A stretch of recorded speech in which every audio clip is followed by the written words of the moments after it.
ideologies don't only tell you how to think about the world, they also tell you how to think about people who don't submit to the ideology.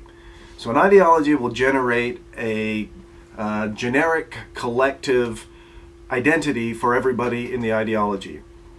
And it's always extremely flattering.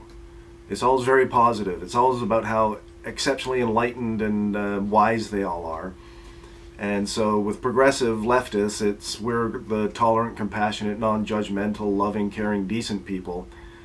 That's the generic identity that they all adopt. It's a false one, but they all adopt it. They all get to tell themselves that's who we are. The ideology also generates motivations for people who don't agree with them. They don't actually go and talk to those people and find out from them why they don't agree. That'd be way too complicated. It's much simpler to simply assume that those people are stupider and you're moral inferiors than to actually try to understand why maybe they've seen the world a bit differently than you have. So this is what you get from ideologies, and you see it in progressives all the time.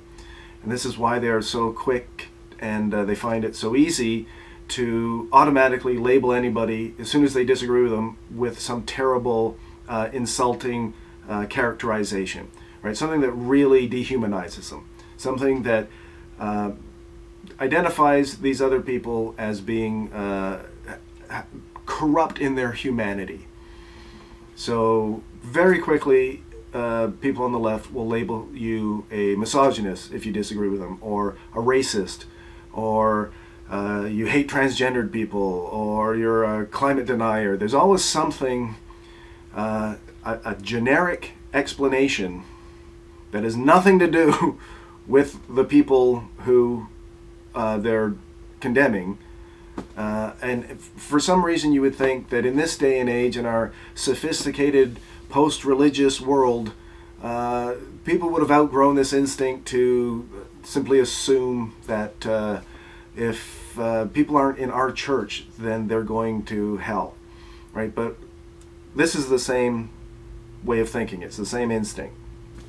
It's the same self-aggrandizement and dehumanizing and demonization of people who don't agree with you and don't reflect your point of view back to you. So you see this on the progressive left all of the time. This is going to Getugly. Never okay. Wait, doesn't matter.